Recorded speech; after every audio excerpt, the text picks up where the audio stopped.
So we got an idea of what polar coordinates are, and now let's talk about doing calculus in polar coordinates and calculus on polar curves. So the first order of business is to figure out slopes of polar curves, okay? So slopes of tangent lines to polar curves. And here we have this basic formula, okay? It's derived by, so notice we have r as a function of theta there. And so we know that y is equal to r sine theta. Well, r is f theta. So we have f theta sine theta. And the parameter that we're using is theta. And so we want to take the derivative of y with respect to theta. And we'll basically get the chain rule, okay? And once you use the chain rule, you'll get this top expression here, okay?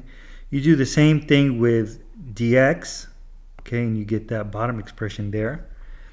And when you take dy d theta and divide it by dx d theta, the d thetas cancel, and you have this formula here for the slope of a tangent line to a polar curve described by r is equal to f theta. So let's look at an example there. Okay, we want to find the points in the interval negative pi to pi at which the cardioid r is equal to f theta equal to 1 cosine theta has vertical or horizontal tangent lines. Okay, we just use this formula that we had above. We take the derivative of f theta, that's sine theta there, and we end up with this expression at the end. So horizontal lines occur whenever the numerator is 0 and the denominator is non-zero.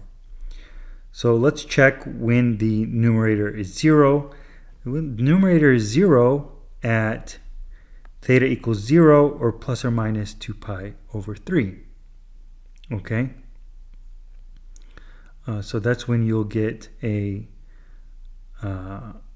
numerator of 0. But this theta equals 0, if you plug it down here, you get a denominator of 0. Okay, so we get a 0 over 0, and that requires us to be a little more careful. So we're going to ignore that theta equals 0 and only have plus or minus 2 pi over 3. Okay, and so that will give us dy dx equals 0 and the denominator of 9 0. So that's what we'll conclude that is a horizontal line. We'll come back to the theta equals 0 case.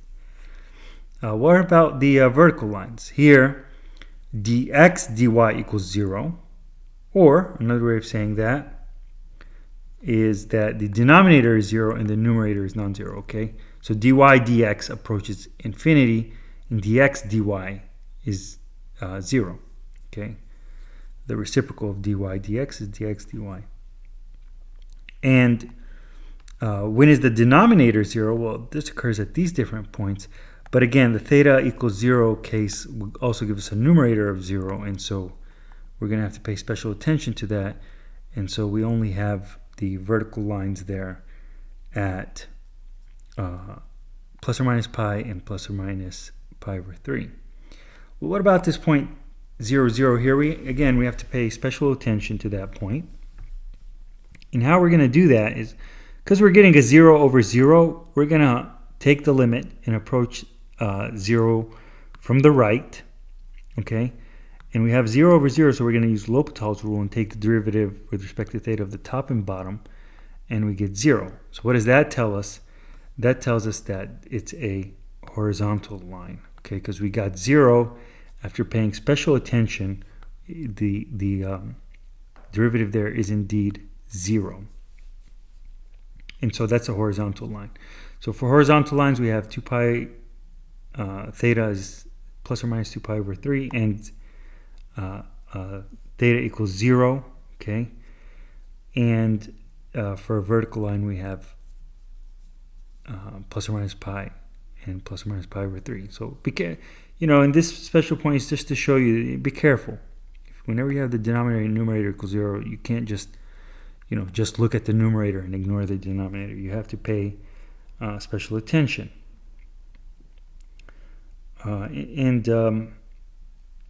We'll actually plot r is equal to 1 plus cosine theta, the function here. And we'll see, so, at 0, 0, you're getting a horizontal line, so you get a horizontal line there.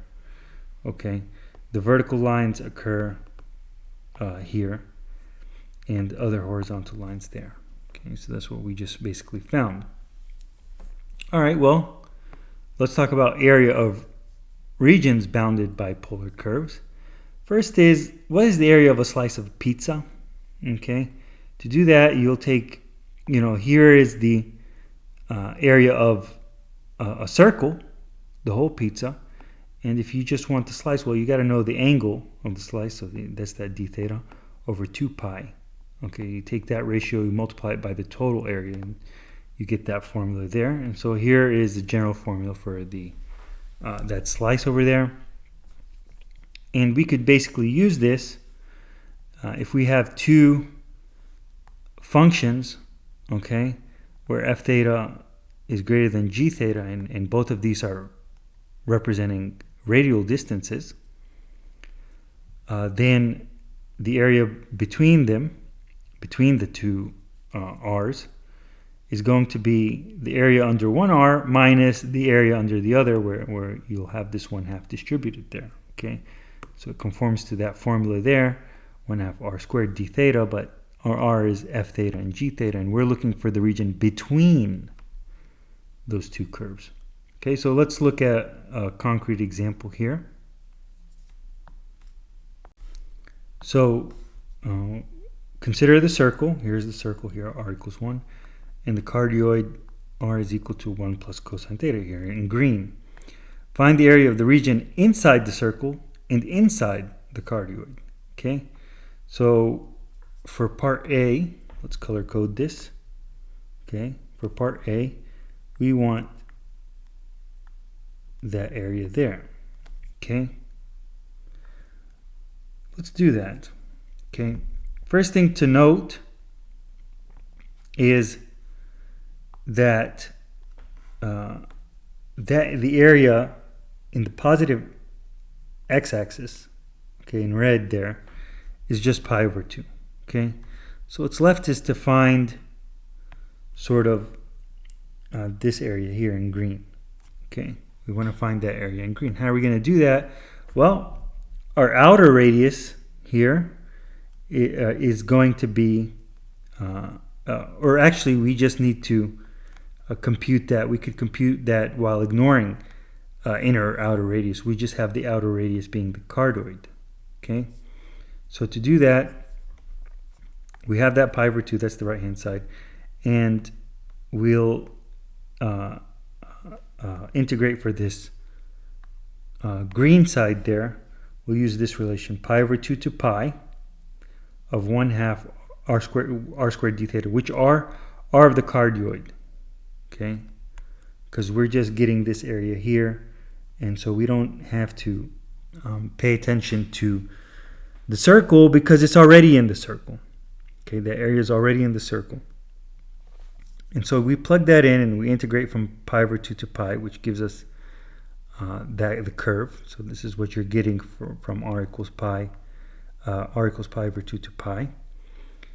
And carrying out that integral using the half angle formula, you'll get 3 pi over 8 minus 1. And don't forget to add.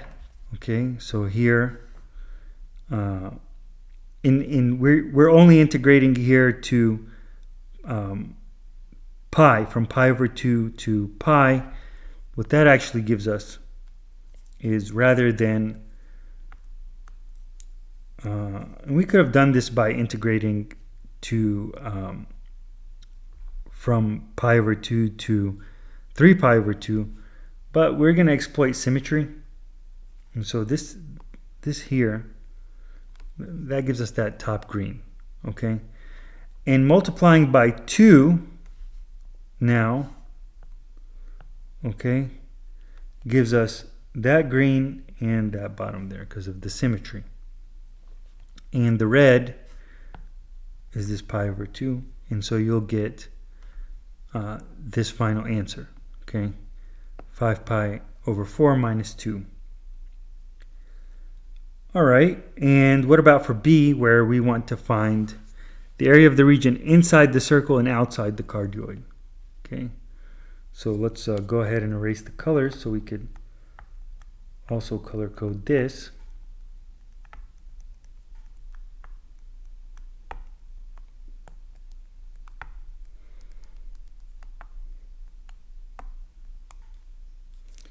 Okay, so what we're looking for now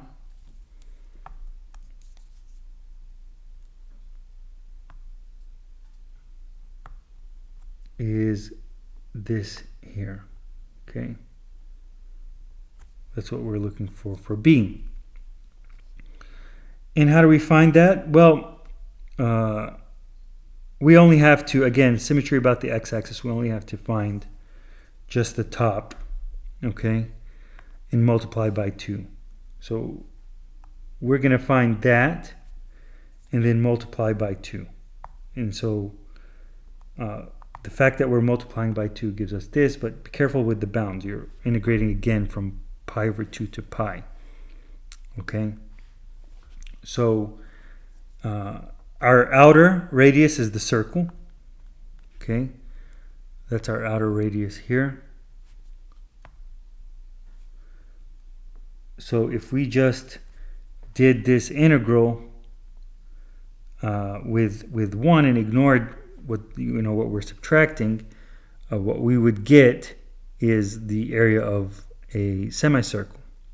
Okay, if we include that multiplication by 2, but we want to subtract out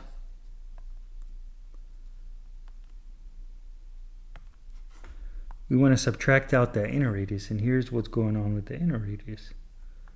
Okay, so we're going to subtract out the red from that. We're going to get the area, we're going to get the area of a semicircle and subtract out the area of the cardioid. That's what that formula is telling you. Okay?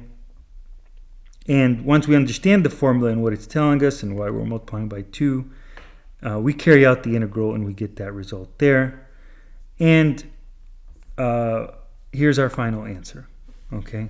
So that's going to be the green that we highlighted there. Okay? And notice that if we add the area that we got in the first problem with the area that we got in part B, then we get pi, which makes sense because pi times 1 squared, if you want to put a 1 squared there implicit, that is the area of a circle, and both of those areas, the area from part A and part B, should add up to the area of the circle there with radius 1, so pi 1 squared. All right, well, let's also look at arc length for polar curves. And again, we start out with this general formulas for y and x, and r is equal to f theta here, so we're describing r as a function of theta. And we take the derivatives, similar to what we did before. And notice that ds, the arc length, a small interval of arc length, is equal to square root of dx squared plus dy squared, which we discussed for parametric, for getting arc length for parametric curves. And we just plug in. For dx, we take that result and plug it in here. That's our dx. dy, take that result and plug it in here. And after simplifying, we get that result there. And so here's your general formula for finding the length of a polar curve, where r is equal to f theta. And let's find the arc length of this cardioid. Okay, so again, looking at that same cardioid, we want to find the arc length of it. I'm going to find what the length of that purple that I just drew is. Okay, well, we use the formula. We're going to take advantage of symmetry about the x-axis to just integrate to pi. In general, we would have integrated from 0 to 2 pi, but we could just multiply by 2 and integrate from 0 to pi, okay, because we have symmetry about the x-axis. F is 1 plus cosine theta. That's where that's showing up. We'll take the derivative of 1 plus cosine theta. You get negative sine theta. So we get that relation right there. You factor out a 2, and you have 1 plus cosine theta. And you use the half angle identities, okay? Just kind of in reverse from what we're used to using. Okay, we're getting the squared here. But we use that, and we'll take a square root there and integrate, okay, to get the final result of 8. So that's the arc length of a cardioid.